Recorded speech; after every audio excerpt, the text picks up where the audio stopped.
ਸਤਿ ਸ਼੍ਰੀ ਅਕਾਲ ਜੀ। ਮੈਂ ਸੁਖਵਿੰਦਰ ਸੈਣੀ। ਆਪਾਂ ਨਿਰਭੈ ਪੋਸਟ ਵਾਸਤੇ ਅੱਜ ਗੱਲ ਕਰ ਰਹੇ ਹਾਂ ਹਲਕਾ ਡੇਰਾਬੱਸੀ ਦੀ। ਹਲਕਾ ਡੇਰਾਬੱਸੀ ਬਨਾਮ ਆਮ ਆਦਮੀ ਪਾਰਟੀ ਦੀ ਨਵੀਂ ਸਰਕਾਰ। ਸਾਡੇ ਨਾਲ ਸੀਨੀਅਰ ਪੱਤਰਕਾਰ ਆਪਣੇ ਹਲਕੇ ਦੇ ਜਿਹੜੇ ਸੀਨੀਅਰ ਪੱਤਰਕਾਰ ਵੀ ਹੈਗੇ, ਸੂਝਵਾਨ ਵਧੀਆ ਸਮਾਜ 'ਚ ਵਿਚਰਨ ਵਾਲੇ ਵਿਅਕਤੀ ਵੀ ਹੈਗੇ। ਆਪਾਂ ਇਹਨਾਂ ਨਾਲ ਗੱਲਬਾਤ ਕਰਦੇ ਹਾਂ। ਚੰਦਰਪਾਲ ਅੱਤਰੀ ਜੀ, ਪਹਿਲਾਂ ਤੁਹਾਡਾ ਸਵਾਗਤ ਆ, ਬਹੁਤ ਬਹੁਤ ਸਵਾਗਤ ਕਰਦੇ ਆਪਾਂ ਤੁਹਾਡਾ, ਤੁਸੀਂ ਇੰਨਾ ਟਾਈਮ ਕੱਢਿਆ ਸਾਡੇ ਵਾਸਤੇ। ਇੱਕ ਆਪਾਂ ਛੋਟੀ ਜਿਹੀ ਗੱਲ ਤੋਂ ਆਪਾਂ ਸ਼ੁਰੂਆਤ ਕਰਦੇ ਹਾਂ ਕਿ ਆਮ ਆਦਮੀ ਪਾਰਟੀ ਬਨਾਮ ਡੇਰਾਬੱਸੀ ਬਾਰੇ ਤੁਸੀਂ ਕੀ ਕਹਿਣਾ ਚਾਹੁੰਦੇ ਹੋ? ਸਤਿ ਸ਼੍ਰੀ ਅਕਾਲ ਸੁਖਿੰਦਰ ਜੀ। ਨਿਰਭੈ ਪੋਸਟ ਦੇ ਦਰਸ਼ਕਾਂ ਨੂੰ ਮੇਰਾ ਸਤਿ ਸ਼੍ਰੀ ਅਕਾਲ, ਨਮਸਕਾਰ, ਆਦਾਬ। ਅਤੇ ਉਮੀਦ ਕਰਦਾ ਹਾਂ ਕਿ ਨਿਰਭੈ ਪੋਸਟ ਇਸੇ ਤਰ੍ਹਾਂ ਹਲਕਾ ਡੇਰਾਬੱਸੀ ਦੇ ਮਸਲਿਆਂ ਨੂੰ ਉਠਾਉਂਦਾ ਰਹੇਗਾ। ਆਮ ਤੌਰ 'ਤੇ ਕੀ ਹੁੰਦਾ ਹੈ ਕਿ ਚੋਣਾਂ ਦੇ ਦੌਰਾਨ ਹੀ ਲੋਕ ਜ਼ਿਆਦਾਤਰ ਮਸਲੇ, ਪੱਤਰਕਾਰ ਜਾਂ ਕੁਝ ਹੋਰ ਅਖਬਾਰਾਂ ਜਾਂ ਕੁਝ ਵੀ ਹੁੰਦੀਆਂ ਨੇ, ਮਸਲੇ ਉਠਾਉਂਦੀਆਂ ਹਨ।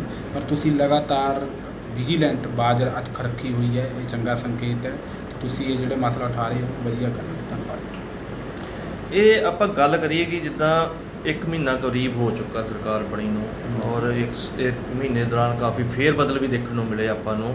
ਪਰ ਇੱਥੇ ਇੱਕ ਮਾੜੀ ਗੱਲ ਇਹ ਕਹੀ ਜਾ ਸਕਦੀ ਕਿ ਚੰਨੀ ਸਰਕਾਰ ਜੋ ਆਈ ਸੀਗੀ, ਇਸ ਤੋਂ ਪਹਿਲਾਂ 3 ਮਹੀਨੇ ਚੰਨੀ ਸਰਕਾਰ ਰਹੀ ਹੈ, ਉਸ ਵੇਲੇ ਉਹਨਾਂ ਨੇ ਐਲਾਨ ਕੀਤਾ ਸੀ ਔਰ ਗਰਾਊਂਡ ਲੈਵਲ 'ਤੇ ਵੀ ਇਹ ਗੱਲ ਸਾਹਮਣੇ ਆਈ ਸੀ ਕਿ 5.5 ਰੁਪਏ ਰੇਤਾ ਸਾਨੂੰ ਖੱਡ ਤੋਂ ਮਿਲਦਾ ਸੀ। ਪਰ ਅੱਜ ਦੀ ਤਰੀਕ ਦੇ ਵਿੱਚ ਰੇਤਾ ਦੇ ਰੇਟ ਜਿਹੜੇ ਅਸਮਾਨੀ ਚੜ੍ਹ ਗਏ ਆ। ਸੁਖਵਿੰਦਰ ਜੀ, ਜਿਹੜਾ ਹਲਕਾ ਡੇਰਾਬੱਸੀ ਹੈ, ਇਸ 'ਚ ਛੋਟੀਆਂ ਨਦੀਆਂ ਤੋਂ ਇਲਾਵਾ ਇੱਕ ਵੱਡਾ ਦਰਿਆ ਘੱਗਰ ਪੈਂਦਾ ਹੈ। ਘੱਗਰ ਜਿਹੜਾ ਹੁੰਦਾ ਹੈ, ਆਮ ਤੌਰ 'ਤੇ ਘੱਗਰ ਮਾਲਵੇ ਅਤੇ ਪੁਆਧ 'ਚ ਥੋੜ੍ਹਾ ਅੰਤਰ ਵੀ ਸ਼ੋ ਕਰਦਾ ਹੈ, ਸਾਨੂੰ ਮਹਿਸੂਸ ਕਰਾਉਂਦਾ ਹੈ ਕਿ ਇੱਕ ਡਿਮਾਰਕੇਸ਼ਨ ਹੈ, ਨਿਸ਼ਾਨ ਹੈ। ਤੁਸੀਂ ਯਕੀਨ ਨਹੀਂ ਕਰੋਗੇ ਕਿ ਇਸ ਖੇਤਰ 'ਚ ਮਾਈਨਿੰਗ ਵੈਸੇ ਤਾਂ ਸ਼ੁਰੂ ਤੋਂ ਬਹੁਤ ਜ਼ਿਆਦਾ ਹੈ, ਲਗਾਤਾਰ ਹੁੰਦੀ ਰਹੀ ਹੈ। ਪਰ ਪਿਛਲੇ 3 ਮਹੀਨੇ ਜਦੋਂ ਚਰਨਜੀਤ ਸਿੰਘ ਚੰਨੀ ਹੋਰਾਂ ਦੀ ਸਰਕਾਰ ਬਣੀ ਹੈ, ਹਾਲਾਂਕਿ ਅਸੀਂ ਕਿਸੇ ਦਾ ਪੱਖ ਨਹੀਂ ਲੈ ਰਹੇ, ਪਰ 5.5 ਫੁੱਟ ਰੁਪਏ ਰੇਤਾ ਜਿਹੜਾ ਉਹਨਾਂ ਸਮਿਆਂ 'ਚ ਮਿਲਿਆ। ਹਾਲਾਂਕਿ ਉਸ ਤੋਂ ਪਹਿਲਾਂ ਵੀ ਉਹਨਾਂ ਦੇ ਜਿਹੜੀ ਦੂਜੇ 4.5 ਸਾਲ ਸੀ ਜਾਂ ਪਿਛਲੀਆਂ ਸਰਕਾਰਾਂ ਦੇ ਜੋ ਕਾਰਜਕਾਲ ਸੀ, ਉਹਨਾਂ ਤੋਂ ਵੱਧ ਸੀ, ਪਰ ਉਸ ਸਮੇਂ ਦੌਰਾਨ ਇਹ ਰੇਤੇ ਦੇ ਰੇਟ ਘਟ ਗਏ ਸੀ। ਹੁਣ ਕਿਆ ਹੋਇਆ, ਹੁਣ ਨਵੀਂ ਸਰਕਾਰ 'ਚੋਂ ਆ ਗਿਆ, ਇਹਨਾਂ ਨੇ ਮਾਈਨਿੰਗ 'ਚ ਜਿਹੜੇ ਕੁਝ ਨਿਯਮ ਲਗਾਏ ਆ ਵੀ ਮਾਈਨਿੰਗ ਬੰਦ ਹੋ ਗਈ। ਉਸ ਨਾਲ ਮਾਈਨਿੰਗ ਤਾਂ ਚਲੋ ਤੁਸੀਂ ਕਹੋ ਬੰਦ ਹੋ ਗਈ, ਪਰ ਜਿਹੜਾ ਰੇਤੇ ਦਾ ਰੇਟ ਹੈ 30 ਰੁਪਏ ਫਿੱਟ ਹੋ ਗਿਆ। ਹੁਣ ਜਿਸ ਆਦਮੀ ਨੇ ਆਪਣਾ ਮਕਾਨ ਚੋਣਾਂ ਦੇ ਦੌਰਾਨ ਬਣਾਇਆ ਅਤੇ ਲੈਂਟਰ ਦੇ ਨੇੜੇ ਪਹੁੰਚ ਗਿਆ, ਉਹ ਕਿਵੇਂ ਰੋਕੇ ਆਪਣੇ ਉਸ ਨੂੰ ਅੱਜ ਇਹ 30 ਰੁਪਏ ਫੁੱਟ ਦੇ ਹਿਸਾਬ ਨਾਲ ਰੇਤਾ ਲੈਣਾ ਪੈ ਗਿਆ, ਜਦ ਕਿ ਸਰਕਾਰ ਇਸ ਦਿਸ਼ਾ 'ਚ ਬਹੁਤੀ ਤੇਜ਼ੀ ਨਾਲ ਕੰਮ ਨਹੀਂ ਕਰ ਪਾ ਰਹੀ ਹੈ ਅਤੇ ਕਿਤੇ ਨਾ ਕਿਤੇ ਇਸ ਮਾਮਲੇ 'ਚ ਸਰਕਾਰ ਹਾਲ ਦੀ ਘੜੀ ਨਾਕਾਮ ਵੀ ਨਜ਼ਰ ਨਾਕਾਮ ਸਾਬਤ ਹੋ ਰਹੀ ਹੈ। ਇਹਦੇ ਇੱਕ ਵੱਡੀ ਗੱਲ ਆਪਾਂ ਦੇਖਣ 'ਚ ਮਿਲੀ ਕਿ ਜਿਹੜਾ ਆਪਣੇ ਨਾਲ ਹੀ ਗੁਆਂਢੀ ਸੂਬਾ ਹਰਿਆਣਾ ਹੈ, ਉੱਥੇ ਮਾਈਨਿੰਗ ਖੁੱਲ੍ਹੀ ਹੋਈ ਹੈ ਔਰ ਜਾਇਜ਼ ਹੀ ਮਾਈਨਿੰਗ ਹੁੰਦੀ, ਨਜਾਇਜ਼ ਨਹੀਂ ਕਹਿੰਦੇ ਉੱਥੇ, ਕਿਉਂਕਿ ਓਵਰਲੋਡਿੰਗ ਵੀ ਬੰਦ ਆ, ਸਭ ਕੁਝ ਬੰਦ ਆ। ਉੱਥੇ ਕੋਈ 8 ਰੁਪਏ ਰੇਟ ਹੁੰਦਾ ਸੀ ਪਹਿਲੇ ਜ਼ਮਾਨਿਆਂ ਦੇ ਵਿੱਚ। ਹੁਣ ਪੰਜਾਬ 'ਚ ਰੇਤਾ ਸਪਲਾਈ ਕਰਨ ਵੇਲੇ ਉਹਨਾਂ ਦੇ ਵੀ ਰੇਟ 14-15 ਰੁਪਏ ਹੋ ਗਏ ਉੱਥੋਂ ਖੱਡ ਦੇ। ਹੁਣ ਜਿੰਨੀ ਵੀ ਰੇਤਾ ਆਪਣੀ ਏਰੀਏ 'ਚ ਆ ਰਹੀ ਹੈ, ਤਕਰੀਬਨ ਸਾਰੀ ਹਰਿਆਣੇ ਤੋਂ ਆ ਰਹੀ ਹੈ। ਠੀਕ ਹੈ। ਉਸੇ ਕਰਕੇ ਜਿਹੜਾ ਹੈਗਾ ਪੰਜਾਬ ਸਰਕਾਰ ਜਿਹੜੀ ਰੇਤਾ ਕੱਢਣ ਨਾਕਾਮ ਸਾਬਤ ਹੋ ਰਹੀ, ਇਸੇ ਕਰਕੇ ਹਰਿਆਣਾ ਵੀ ਇਸ ਚੀਜ਼ ਦਾ ਨਜਾਇਜ਼ ਫਾਇਦਾ ਲੈ ਰਿਹਾ। ਇਹ ਤਾਂ ਹੁਣ ਪੰਜਾਬ ਵਾਲਿਆਂ ਨੂੰ ਸੋਚਣਾ ਚਾਹੀਦਾ ਕਿ ਤੁਸੀਂ ਮਾਈਨਿੰਗ ਹੈ ਜਿਹੜਾ ਇਹ ਕਾਰੋਬਾਰ ਇਸ ਤਰ੍ਹਾਂ ਦਾ ਤਾਂ ਹੈ ਨਹੀਂ ਕਿ ਤੁਸੀਂ ਇਸ ਨੂੰ ਬੰਦ ਕਰਕੇ ਰੱਖ ਦੋਗੇ। ਲੋਕਾਂ ਨੇ ਆਪਣੇ ਮਕਾਨ ਵੀ ਬਣਾਉਣੇ ਹਨ, ਲੋਕਾਂ ਦਾ ਆਪਣਾ ਜੀਵਨ ਹੈ, ਲੋਕਾਂ ਨੇ ਆਪਣੀ ਕੰਮ ਸ਼ੁਰੂ ਪਹਿਲਾਂ ਦੇ ਕੀਤੇ ਹੋਏ ਨੇ, ਅਤੇ ਪ੍ਰਸ਼ਾਸਨ ਇਸ ਵੱਲ ਕਿਉਂ ਨਹੀਂ ਧਿਆਨ ਦੇ ਰਿਹਾ? ਪ੍ਰਸ਼ਾਸਨ ਇਸ ਦੀ ਖੱਡਾਂ ਦੇ ਸੌਦੇ ਤਾਂ ਜਿਹੜੀ ਠੇਕੇ ਨੇ, ਉਹ ਠੇਕੇ ਤਾਂ ਪਹਿਲਾਂ ਹੋਏ ਨੇ, ਤੁਸੀਂ ਉਹਨਾਂ ਨੂੰ ਰੋਕ ਰਹੇ ਕਿਉਂ? ਇਹ ਕੀ ਗੱਲ ਹੈ? ਹਾਲਾਂਕਿ ਕੁਝ ਲੋਕ ਇਹ ਗੱਲ ਵੀ ਕਹਿੰਦੇ ਨੇ, ਦਬੀ ਜ਼ਬਾਨ 'ਚੋਂ ਕਹਿੰਦੇ ਨੇ, ਅਸੀਂ ਨਹੀਂ ਕਹਿ ਰਹੇ, ਨਾ ਹੀ ਸਾਡਾ ਕੋਈ ਚੈਨਲ ਕਹਿ ਰਿਹਾ ਇਹ ਗੱਲ। ਇਹ ਕਹਿ ਰਿਹਾ ਕਿ ਕਿਤੇ ਨਾ ਕਿਤੇ ਸ਼ਾਇਦ ਕੋਈ ਗੱਲਬਾਤ ਨਾ ਚੱਲ ਰਹੀ ਹੋਵੇ। ਅਸੀਂ ਨਹੀਂ ਕਹਿ ਰਹੇ ਇਹ ਗੱਲ, ਅਸੀਂ ਫੇਰ ਕਲੀਅਰ ਕਰਦੇ ਹਾਂ, ਅਸੀਂ ਇਹ ਗੱਲ ਨਹੀਂ ਕਹਿ ਰਹੇ। ਪਰ ਲੋਕ ਇਹ ਉਮੀਦ ਕਰ ਰਹੇ ਨੇ ਕਿ ਜਦੋਂ ਸਰਕਾਰਾਂ ਛੇਤੀ ਦੂਜੇ ਪਾਸੇ ਫੈਸਲਾ ਲੈ ਰਹੇ ਨੇ, ਤਾਂ ਰੋਜ਼ਮਰਰਾ ਦੀ ਚੀਜ਼ ਜਿਹੜੀ ਰੇਤ ਹੈ, ਜਿੱਥੇ ਕੰਮ ਚੱਲ ਰਿਹਾ, ਹੁਣ ਇੱਕ ਰੇਤ ਨਾਲ ਕਿੰਨੇ ਬੰਦਿਆਂ ਦੇ ਕਾਰੋਬਾਰ ਨੂੰ ਫਰਕ ਪੈ ਰਿਹਾ। ਮਿਸਤਰੀ ਤਾਂ ਵਿਹਲਾ, ਮਜ਼ਦੂਰ ਵਿਹਲਾ, ਰੋਜ਼ ਰੋਟੀ ਕਮਦੀ ਨੂੰ ਕਰਕੇ ਖਾਣ ਵਾਲਾ, ਅਤੇ ਸਾਰਾ ਟਰਾਲੀ ਵਾਲੇ ਉਹ ਵਿਹਲੇ, ਸਾਰਾ ਕੁਝ ਵਿਹਲਾ। ਅਤੇ ਜੇ ਸਰਕਾਰ ਇਸ ਤਰ੍ਹਾਂ ਅਵੇਸਲੀ ਰਹੀ, ਬਹੁਤ ਦਿਨ ਅਵੇਸਲੀ ਰਹੀ, ਇਹ ਤਾਂ ਬਹੁਤ ਨੁਕਸਾਨ ਹੋ ਜਾਏਗਾ ਇਸ ਚੀਜ਼ ਦਾ। ਤਾਂ ਇਸ ਵੱਲ ਸਰਕਾਰ ਨੂੰ ਧਿਆਨ ਦੇਣਾ ਚਾਹੀਦਾ। ਇੱਕ ਅਤਰੀ ਜੀ, ਇੱਕ ਪੰਜਾਬ ਸਰਕਾਰ ਜਿਹੜੀ ਪਹਿਲਾਂ ਸੀ ਚੰਨੀ ਸਰਕਾਰ ਸੀਗੀ, ਉਹਨਾਂ ਨੇ ਇੱਕ ਐਲਾਨ ਕੀਤਾ ਸੀਗਾ ਕੋਈ ਵੀ ਕਿਸਾਨ ਜਿਹੜਾ ਹੈਗਾ ਆਪਣੀ ਜ਼ਮੀਨ 'ਚੋਂ 3 ਫੁੱਟ ਤੱਕ ਮਿੱਟੀ ਚੁਕਵਾ ਸਕਦਾ ਹੈ। ਬਹੁਤ ਵਧੀਆ ਫੈਸਲਾ ਸੀ, ਜਿਹਦੇ ਨਾਲ ਕਾਫੀ ਨਿਜਾਤ ਵੀ ਮਿਲੀ ਸੀਗੀ। ਪਰ ਉਸ ਦਾ ਜਿਹੜਾ ਹੈਗਾ ਭੂ ਮਾਫੀਆ ਕਹਿ ਲਓ ਜਾਂ ਮਾਈਨਿੰਗ ਮਾਫੀਆ, ਮਿੱਟੀ ਮਾਈਨਿੰਗ ਮਾਫੀਆ ਹੈਗਾ, ਇੰਨਾ ਜ਼ਿਆਦਾ ਨਜਾਇਜ਼ ਫਾਇਦਾ ਲੈ ਰਿਹਾ ਕਿ 10-10 ਫੁੱਟ ਤੱਕ ਮਿੱਟੀਆਂ ਪੁੱਟ ਦਿੱਤੀਆਂ ਗਈਆਂ ਹੈਗੀਆਂ ਔਰ ਪਿੰਡਾਂ ਦੀ ਸ਼ਾਮ ਲਾਟ ਤੱਕ ਪੁੱਟ ਦਿੱਤੀਆਂ ਗਈਆਂ। ਇਸ ਵਾਰ ਵੀ ਸਰਕਾਰ ਆਪਣੀ ਕੋਈ ਖਾਸ ਧਿਆਨ ਨਹੀਂ ਦੇ ਰਹੀ। ਅਸੀਂ ਇਹ ਗੱਲ ਜ਼ਰੂਰ ਕਹਾਂਗੇ ਵੀ 3 ਫੁੱਟ ਜਿਹੜਾ ਕਿਸਾਨਾਂ ਨੂੰ ਦੇਣ ਵਾਲਾ ਹੈ, ਕਿਸਾਨ ਦੇ ਖੇਤ ਆਮ ਤੌਰ 'ਤੇ ਕਈ ਵਾਰ ਉੱਚੇ ਨੀਵੇਂ ਹੁੰਦੇ ਹਨ। ਅਸੀਂ ਕਿਸਾਨ ਨੂੰ 3 ਫੁੱਟ ਮਿੱਟੀ ਉਠਾਉਣ ਦੇ ਪੂਰੀ ਤਰ੍ਹਾਂ ਹੱਕ 'ਚੋਂ ਹਾਂ। ਉਸ ਨੂੰ 3 ਫੁੱਟ ਵਧੀਆ ਉਪਰਾਲਾ ਸੀ, ਵਧੀਆ ਉਪਰਾਲਾ ਹੈ। ਕਿਸਾਨ ਨੂੰ 3 ਫੁੱਟ ਮਿੱਟੀ ਉਠਾਉਣ ਦੀ ਇਜਾਜ਼ਤ ਹੋਣੀ ਚਾਹੀਦੀ ਹੈ ਅਤੇ ਇਸ ਲਈ ਉਸ ਨੂੰ ਬਹੁਤੀਆਂ ਘੁੰਮਣ ਘੇਰੀਆਂ 'ਚੋਂ ਵੀ ਨਹੀਂ ਪਾਉਣਾ ਚਾਹੀਦਾ ਪ੍ਰਸ਼ਾਸਨਿਕ। ਪਰ ਇਸ ਬਹਾਨੇ ਜਿਹੜੀਆਂ 10-10 15-15 ਫੁੱਟ ਸ਼ਾਮਲਾਤ ਜ਼ਮੀਨਾਂ 'ਚੋਂ ਕਿਸਾਨਾਂ ਦਾ ਨਾਂ ਲੈ ਕੇ ਉਠਾਈਆਂ ਜਾ ਰਹੀਆਂ ਨੇ, ਪੰਚਾਇਤਾਂ ਮਾਫੀਆ ਕੰਮ ਜਿਹੜਾ ਕਰ ਰਿਹਾ ਹੈ, ਉਹ ਉਸ ਵੱਲ ਸਰਕਾਰ ਨੂੰ ਨਿਗਰਾਨੀ ਰੱਖਣੀ ਚਾਹੀਦੀ ਹੈ। ਲਗਾਤਾਰ ਸਰਕਾਰ ਦੀਆਂ ਟੀਮਾਂ, ਜਦੋਂ ਇੱਕ ਮਾਈਨਿੰਗ ਵਿਭਾਗ ਬਣਿਆ, ਉਸ ਦਾ ਕੰਮ ਕੀ ਹੈ ਮਾਈਨਿੰਗ ਵਿਭਾਗ ਦਾ? ਹੁਣ ਮਾਈਨਿੰਗ ਵਿਭਾਗ ਦਾ ਕੰਮ ਤਾਂ ਮਾਈਨਿੰਗ ਹੀ ਦੇਖਣਾ ਹੈ ਨਾ ਸਵੇਰ ਤੋਂ। ਜਦੋਂ ਉਹਨਾਂ ਕੋਲ ਲੋਕ ਸ਼ਿਕਾਇਤ ਕਰ ਰਹੇ ਨੇ, ਜਾ ਰਹੇ ਨੇ, ਤਾਂ ਫਿਰ ਮਾਈਨਿੰਗ ਵਿਭਾਗ ਦਾ ਕੰਮ ਹੈ ਉੱਥੇ ਮੌਕੇ 'ਤੇ ਪਹੁੰਚੇ ਅਤੇ ਜੇ ਉਹਨੂੰ ਲੱਗਦਾ ਵੀ ਕਿਤੇ ਕੋਈ ਗੜਬੜ ਹੈ, ਇਮਾਨਦਾਰੀ ਨਾਲ, ਨਿਰਪੱਖਤਾ ਨਾਲ ਉਸ ਨੂੰ ਜਿੱਥੇ ਹੋ ਸਕਦਾ। ਤੁਹਾਡੀ ਗੱਲ ਦੇ ਵਿੱਚੋਂ ਇੱਕ ਗੱਲ ਮੈਂ ਕਰਨੀ ਚਾਹੂੰਗਾ, ਛੋਟੀ ਸੌਰੀ ਤੁਹਾਡੀ ਗੱਲ ਕੱਟੀ ਆ, ਕਿ ਕਈ ਵਾਰੀ ਆਪਾਂ ਮੌਕੇ 'ਤੇ ਜਾ ਕੇ ਵੀਡੀਓ ਬਣਾਉਂਦੇ ਆ ਜਾਂ ਫੋਟੋ ਖਿੱਚਦੇ ਆ, ਉਸ ਟਾਈਮ ਆਪਾਂ ਮੌਕੇ 'ਤੇ ਮਾਈਨਿੰਗ ਅਫਸਰਾਂ ਨੂੰ ਫੋਨ ਕਰਦੇ ਆ। ਉਹਨਾਂ ਦਾ ਇੱਕ ਹੀ ਜਵਾਬ ਹੁੰਦਾ ਕਿ ਸਾਡੇ ਕੋਲ ਸਟਾਫ ਦੀ ਬਹੁਤ ਜ਼ਿਆਦਾ ਕਮੀ ਆ, ਅਸੀਂ ਨਹੀਂ ਆ ਸਕਦੇ। ਹਾਂ, ਅਸੀਂ ਪੁਲਿਸ ਨੂੰ ਕਹਿ ਦਿੰਦੇ ਆ। ਜਦੋਂ ਇਸ ਸੰਬੰਧੀ ਪੁਲਿਸ ਪ੍ਰਸ਼ਾਸਨ ਨਾਲ ਗੱਲ ਹੁੰਦੀ, ਕਹਿੰਦੇ ਜਦੋਂ ਤੱਕ ਸਾਨੂੰ ਮਾਈਨਿੰਗ ਵਿਭਾਗ ਦੇ ਅਧਿਕਾਰੀ ਸ਼ਿਕਾਇਤ ਨਹੀਂ ਦੇਣਗੇ ਆਪਾਂ ਕੋਈ ਕਾਰਵਾਈ ਨਹੀਂ ਕਰ ਸਕਦੇ, ਜਿਹਦਾ ਫਾਇਦਾ ਸ਼ਰੇਆਮ ਜਿਹੜੇ ਹੈਗਾ ਮਾਈਨਿੰਗ ਮਾਫੀਆ ਲੈ ਰਿਹਾ। ਬਿਲਕੁਲ ਬਿਲਕੁਲ ਸੁਖਿੰਦਰ ਜੀ, ਮੈਂ ਤਾਂ ਚਲੋ ਇਸ ਹਲਕਾ ਡੇਰਾਬੱਸੀ ਵਾਲੇ ਇਕੱਲੇ ਬਾਰੇ ਗੱਲ ਕਰੀ ਸੀ ਆਪਾਂ ਨੇ, ਨਦੀਆਂ ਦੇ ਦਰਿਆਵਾਂ ਦੀ। ਦੇਖੋ, ਪੰਜਾਬ 'ਚ ਕੁਦਰਤੀ ਸਰੋਤਾਂ ਦੇ ਤੌਰ 'ਤੇ ਨਦੀਆਂ ਦਾ ਬਹੁਤ ਵੱਡਾ ਯੋਗਦਾਨ ਹੈ। ਬਹੁਤ ਵੱਡੀਆਂ ਵੱਡੀਆਂ ਨਦੀਆਂ ਪੰਜਾਬ ਦੇ ਅੰਦਰ, ਪੰਜਾਬ ਦਾ ਨਾਂ ਹੀ ਪੰਜਾਬ ਹੈ, 5 ਦਰਿਆਵਾਂ ਦੀ ਧਰਤੀ ਹੈ ਇੱਥੇ। ਜਿੱਥੇ ਦਰਿਆ ਹੈ ਉੱਥੇ ਮਾਈਨਿੰਗ ਵੀ ਹੋਏਗੀ। ਜਦੋਂ ਸਾਡੇ ਕੋਲ ਕੁਦਰਤੀ ਸਰੋਤ ਇੰਨਾ ਵੱਡਾ ਹੈ ਤਾਂ ਉਸ ਕੁਦਰਤੀ ਸਰੋਤ ਦੀ ਸਾਂਭ ਸੰਭਾਲ ਲਈ ਮੁਲਾਜ਼ਮ ਰੱਖਣੇ ਕਿਉਂ ਸਾਡੇ ਲਈ ਔਖੇ ਨੇ? ਕਿਉਂਕਿ ਕਿਤੇ ਨਾ ਕਿਤੇ ਸਾਡੇ ਮਨ 'ਚੋਂ ਵੀ ਕਿਤੇ ਨਾ ਕਿਤੇ ਇਹ ਉਹ ਹੈ, ਸਾਡੇ ਲੀਡਰਾਂ ਦੇ ਮਨ 'ਚੋਂ ਕੋਈ ਦਵੇਸ਼ ਹੈ, ਕੋਈ ਮਨ 'ਚ ਉਹਨਾਂ ਦੇ ਫਰਕ ਹੈ ਕਿ ਮੁਲਾਜ਼ਮ ਨਾ ਰੱਖੇ ਜਾਣ ਅਤੇ ਇਹ ਜਿਹੜਾ ਫਾਇਦਾ ਹੈ ਸਿੱਧਾ ਹੈ, ਭਾਵਨਾ ਹੈ, ਇਹ ਸਿੱਧਾ ਫਾਇਦਾ ਸਾਨੂੰ ਮਿਲਦਾ ਰਹੇ। ਜਦ ਕਿ ਇਹ ਦਰਿਆਵਾਂ 'ਤੇ ਸਿਆਸਤਦਾਨਾਂ ਦੀ ਬਜਾਏ ਆਮ ਲੋਕਾਂ ਦਾ ਹੱਕ ਪਹਿਲਾ ਹੈ।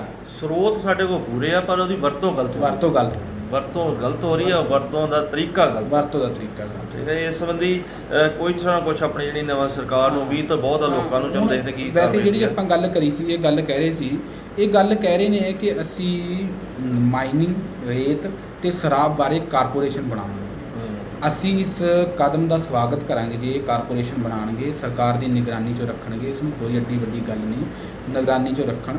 ਪਰ ਜਦੋਂ ਤੱਕ ਉਹ ਕਾਰਪੋਰੇਸ਼ਨ ਨਹੀਂ ਬਣਦੀ ਕਿ ਉਦੋਂ ਤੱਕ ਲੋਕਾਂ ਨੂੰ 30 ਰੁਪਏ ਰੇਤਾ ਮਿਲੀ ਜਾਏਗਾ। 30 ਵਧੂਗਾ ਇਹ 32 30 ਤਾਂ ਇਹ ਕੀ ਹੋਏਗਾ? ਉਸ ਦਾ ਅਲਟਰਨੇਟਿਵ ਤਾਂ ਕੋਈ ਨਾ ਕੋਈ ਰੱਖਣਾ ਪਏਗਾ ਨਾ, ਕੋਈ ਨਾ ਕੋਈ ਅਲਟਰਨੇਟਿਵ ਰੱਖਣਾ ਪਏਗਾ ਨਾ। ਲਗਾਤਾਰ ਸਰਕਾਰ ਨੂੰ ਨਜ਼ਰ ਰੱਖਣੀ ਪਏਗੀ। ਸਿਰਫ ਮਾਈਨਿੰਗ ਤੇ ਕਾਰਪੋਰੇਸ਼ਨ ਬਣਨ ਤੱਕ ਤਾਂ ਕੰਮ ਬੰਦ ਨਹੀਂ ਕੀਤਾ ਜਾ ਸਕਦਾ ਨਾ। ਆਪਾਂ ਮਾਈਨਿੰਗ ਤੋਂ ਅੱਗੇ ਚੱਲ ਕੇ ਗੱਲ ਕਰਦੇ ਹਾਂ ਹਲਕਾ ਡੇਰਾਬੱਸੀ 'ਚ ਨਜਾਇਜ਼ ਕਲੋਨੀਆਂ ਦੀ। ਨਜਾਇਜ਼ ਕਲੋਨੀਆਂ ਦਾ ਗੋਰਖ ਧੰਦਾ ਇਸ ਟਾਈਮ ਪੂਰੀ ਤਰ੍ਹਾਂ ਜ਼ੋਰਾਂ 'ਤੇ ਆ। ਕਿਹਾ ਜਾ ਸਕਦਾ ਕਿ ਨਵੀਂ ਸਰਕਾਰ ਦੀ ਆਉਣ ਤੋਂ ਬਾਅਦ ਇਸ ਨੇ ਹੋਰ ਥੋੜ੍ਹੀ ਸਪੀਡ ਫੜੀ ਆ। ਨਾ ਕਿ ਇਹ ਜਿਹੜਾ ਹੈਗਾ ਗੋਰਖ ਧੰਦਾ ਕਮੇਟੀਆਂ ਦੇ ਅੰਦਰ, ਨਗਰ ਕੌਂਸਲ ਜਿੱਦਾਂ ਲਾਲੜੂ ਹੋ ਗਈ, ਡੇਰਾਬੱਸੀ ਹੋ ਗਈ, ਜੀਰਕਪੁਰ ਹੋ ਗਿਆ, ਇਹਦੀਆਂ ਹੱਦਾਂ ਤੋਂ ਬਾਹਰ ਵੀ ਜਿਹੜੀ ਹੈਗੀ ਨਜਾਇਜ਼ ਕਲੋਨੀਆਂ ਜਿਹੜਾ ਹੈਗਾ ਬੜੇ ਪੱਧਰ 'ਤੇ ਜਿਹੜਾ ਗੋਰਖ ਧੰਦਾ ਚੱਲ ਰਿਹਾ। ਸੁਖਵਿੰਦਰ ਜੀ, ਜਿਹੜਾ ਨਜਾਇਜ਼ ਕਲੋਨੀਆਂ ਦਾ ਮਸਲਾ, ਹੁਣ ਕਿਆ ਹੁੰਦਾ, ਕਲੋਨੀਆਂ ਬਾਰੇ ਬਕਾਇਦਾ ਕੁਝ ਸ਼ਰਤਾਂ ਬਣੀਆਂ ਹੋਈਆਂ ਨੇ ਅਤੇ ਤੁਸੀਂ ਕੋਈ ਕਲੋਨੀ ਬਣਾਉਣੀ ਹੈ ਉਸ ਲਈ ਥਾਂ ਹੋਣੀ ਚਾਹੀਦੀ ਹੈ, ਉਸ ਲਈ ਸੜਕਾਂ ਦਾ ਸਾਈਜ਼ ਤੈਅ ਕਿ 35 ਫੁੱਟ ਹੋਣਗੀਆਂ, ਉਸ ਲਈ ਪਾਰਕ ਦੀ ਥਾਂ ਤੈਅ, ਪਾਣੀ ਦੇ ਪ੍ਰਬੰਧ ਦੀ ਹੈ, ਸੀਵਰੇਜ ਦੇ ਪ੍ਰਬੰਧ ਦੀ ਹੈ, ਸਭ ਕੁਝ ਤੈਅ ਹੈ। ਉਸ ਦੇ ਨਾਲ ਹੀ ਨਾ ਜਦੋਂ ਕੋਈ ਕਲੋਨੀ ਆਪਾਂ ਨੇ ਰਜਿਸਟਰ ਕਰਾਉਣੀ ਹੁੰਦੀ ਹੈ, ਉਸ ਦੀ ਇੱਕ ਬਕਾਇਦਾ ਫੀਸ ਹੈ 2 ਲੱਖ ਰੁਪਏ ਦੇ ਕਰੀਬ ਉਸ ਨੂੰ ਦੱਸਿਆ ਜਾਂਦਾ ਹੈ ਕਿ ਪ੍ਰਤੀ ਏਕੜ ਦੇ ਹਿਸਾਬ ਨਾਲ। ਪਰ ਮੈਨੂੰ ਕਿਸੇ ਬਹੁਤ ਹੀ ਕਰੀਬੀ ਮਿੱਤਰ ਨੇ ਦੱਸਿਆ ਜੋ ਕਾਰੋਬਾਰ, ਪ੍ਰਾਪਰਟੀ ਦੇ ਕਾਰੋਬਾਰ ਨਾਲ ਜੁੜਿਆ ਹੋਇਆ, ਉਹ ਕਹਿੰਦਾ 2 ਲੱਖ ਰੁਪਏ ਸਰਕਾਰੀ ਫੀਸ ਤੋਂ ਇਲਾਵਾ ਸਾਡੇ ਕੋਲੋਂ 8 ਲੱਖ ਰੁਪਏ ਹੋਰ ਲਏ ਜਾ ਰਹੇ ਨੇ। ਜਿਹੜੇ ਉਹ 8 ਲੱਖ ਰੁਪਏ ਲਏ ਜਾ ਰਹੇ ਨੇ, ਉਹ ਕਿਤੇ ਨਾ ਕਿਤੇ ਇਹਨਾਂ ਨਜਾਇਜ਼ ਕਲੋਨੀਆਂ ਦੀ ਉਸਾਰੀਆਂ 'ਚੋਂ ਵਾਧੇ ਦਾ ਇੱਕ ਕਾਰਨ ਬਣ ਰਹੇ ਨੇ। ਆਖਰ ਇਹ 8-8 ਲੱਖ ਰੁਪਏ ਕਿਹਨਾਂ ਕੋਲ ਜਾ ਰਹੇ ਨੇ? ਇਹ ਕਿਸੇ ਇੱਕ ਅਧਿਕਾਰੀ ਕੋਲ ਜਾ ਰਹੇ ਨੇ, ਇੱਕ ਸਿਆਸਤਦਾਨ ਕੋਲ ਜਾ ਰਹੇ ਨੇ, ਜਾਂ ਇੱਕ ਮਾਫੀਆ ਕੋਲ ਜਾ ਰਹੇ ਨੇ, ਜਾਂ ਉਹਨਾਂ ਦੇ ਵਿਚੋਲਿਆਂ ਕੋਲ ਜਾ ਰਹੇ ਨੇ? ਗੁੰਝਲਦਾਰ ਗੱਲ ਹੈ। ਹਾਂ, ਇਹ ਇੱਕ ਬਹੁਤ ਗੁੰਝਲਦਾਰ ਮਸਲਾ ਹੈ। ਇਸ ਤੋਂ ਸੋਚਣ ਦੀ ਲੋੜ ਹੈ ਕਿ ਆਖਰ ਉਹ 8 ਲੱਖ ਰੁਪਇਆ ਕੋਈ ਜੇ ਲੈ ਵੀ ਰਿਹਾ ਹੈ ਤਾਂ ਉਹ ਕਿਸ ਦੀ ਸਹਿਮਤੀ ਨਾਲ ਲੈ ਰਿਹਾ ਹੈ, ਕਿੱਥੇ ਪਹੁੰਚ ਰਿਹਾ ਹੈ ਇਹ ਸਾਰੀਆਂ ਗੱਲਾਂ। ਇਹ ਬੜਾ ਤਗੜਾ ਇੱਕ ਘਪਲਾ ਹੈਗਾ ਜੀ। ਇੱਕ ਹਾਂ। ਨਾ 2018 ਤੱਕ ਸਕੀਮ ਆਈ ਸੀ one time settlement colony, unauthorised ਕਲੋਨੀਆਂ ਨੇ ਇਹਨਾਂ ਨੂੰ ਰੈਗੂਨਾਈਜ਼ ਕਰਨ ਵਾਸਤੇ ਇੱਕ ਸਕੀਮ ਆਈ ਸੀ ਪੰਜਾਬ ਸਰਕਾਰ ਦੀ। ਉਹਦੇ ਵਿੱਚ ਕੁਝ ਫੀਸਾਂ ਜਮ੍ਹਾਂ ਕਰਾ ਕੇ ਹੁੰਦੀਆਂ ਸੀ, ਪਰ ਉਸ ਚੀਜ਼ ਦਾ ਅੱਜ ਤੱਕ ਫਾਇਦਾ ਲਿਆ ਜਾ ਰਿਹਾ। ਅੱਜ ਵੀ ਕਲੋਨੀ ਜਿਹੜੀ ਅੱਜ ਕੱਟੀ ਜਾ ਰਹੀ ਆ, ਉਹ ਵੀ 2018 'ਚ ਵਿਕਸਿਤ ਹੋਈ ਦਿਖਾ ਕੇ ਉਹਦੀ ਬੜਾ ਤਗੜਾ ਇੱਕ ਕਹਿ ਸਕਦੇ ਕਿ ਅਧਿਕਾਰੀਆਂ ਨੇ ਮਿਲੀ ਭੁਗਤ ਨਾਲ ਬੜਾ ਤਰੀਕੇ ਨਾਲ ਇਹ ਘਪਲਾ ਹੋ ਗਿਆ। ਇਹ ਵੀ ਜਿਹੜੀ ਗੱਲ ਤੁਸੀਂ ਦੱਸੀ ਹੈ, ਜਿਹੜੇ ਬਹੁਤ ਹੀ ਚਲਾਕ ਕਿਸਮ ਦੇ ਲੋਕ ਨੇ ਉਹ ਕੁਝ ਜ਼ਮੀਨ ਦੀ ਪਰਚੀਆਂ ਬੈਕ ਡੇਟ 'ਚੋਂ ਕਟਾ ਰਹੇ ਨੇ।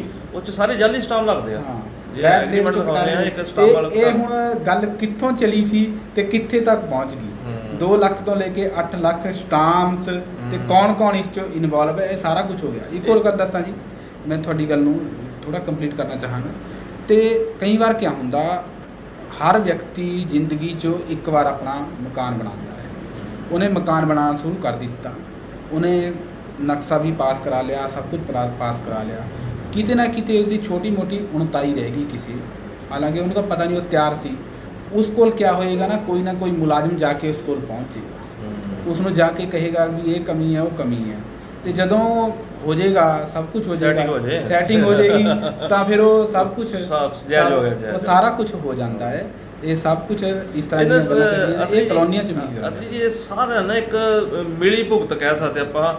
ਇੱਥੇ ਇੱਕ ਡਰੇਨੇਜ ਲੰਘਦੀ ਆਪਣੇ ਸੁਖਨਾ ਚੌਕ ਕਹਿੰਦੇ ਆਪਾਂ, ਬਹੁਤ ਹੀ ਯਾਨੀ ਕਿ ਇਹ ਚੰਡੀਗੜ੍ਹ ਦੇ ਵਿੱਚੋਂ ਦੀ ਜਿਹੜਾ ਓਵਰਫਲੋ ਵਾਲਾ ਪਾਣੀ ਸਾਰਾ ਜਾ ਕੇ ਘੱਗਰ 'ਚ ਨਿਕਲ ਜਾਂਦਾ ਸੀ। ਉਹਦੇ ਉੱਤੇ ਇੰਨੇ ਕੁ ਜ਼ਿਆਦਾ ਕਬਜ਼ੇ ਹੋ ਗਏ ਆ ਕਿ ਉਸ ਸੰਬੰਧੀ ਜਿਹੜੀ ਇੱਕ ਧਾਰਾ 55 ਲਗਾ ਦਿੱਤੀ ਸੀ ਇਹਨਾਂ ਨੇ, ਮਾਈਨਿੰਗ ਵਿਭਾਗ, ਡਰੇਨੇਜ ਵਿਭਾਗ ਨੇ, ਕਿ ਉਹ ਧਾਰਾ 55 ਦੇ ਨਾ 15 ਫੁੱਟ ਇੱਧਰ ਨਾ ਇੱਧਰ ਕੰਸਟਰਕਸ਼ਨ ਹੋ ਸਕਦੀ। ਪਰ ਆਪਾਂ ਦੇਖ ਸਕਦੇ ਕਿ ਉਸ ਨਾਲੇ ਦੇ ਵਿੱਚ ਹੀ ਕੰਸਟਰਕਸ਼ਨ ਕਰ ਦਿੱਤੀ ਗਈ ਹੈ ਕਿ ਇਹਦੇ ਨਾਲ ਜਿਹੜਾ ਹੈਗਾ ਲੋਕਾਂ ਦੀ ਜਾਨ ਨਾਲ ਖਿਲਵਾੜਾ। ਕੱਲ੍ਹ ਨੂੰ ਹੜ੍ਹ ਆਉਂਦਾ ਹੈ, ਸਾਰਾ ਚੰਡੀਗੜ੍ਹ ਦੇ ਨਾਲ ਸਾਰਾ ਬਲਟਾਣਾ ਏਰੀਆ ਸਾਰਾ ਡੁੱਬ ਜਾਏਗਾ। ਹਾਂ, ਇਹ ਜਾਨੀ ਨੁਕਸਾਨ ਹੋਣ ਦਾ ਵੀ ਖਤਰਾ ਹੈ।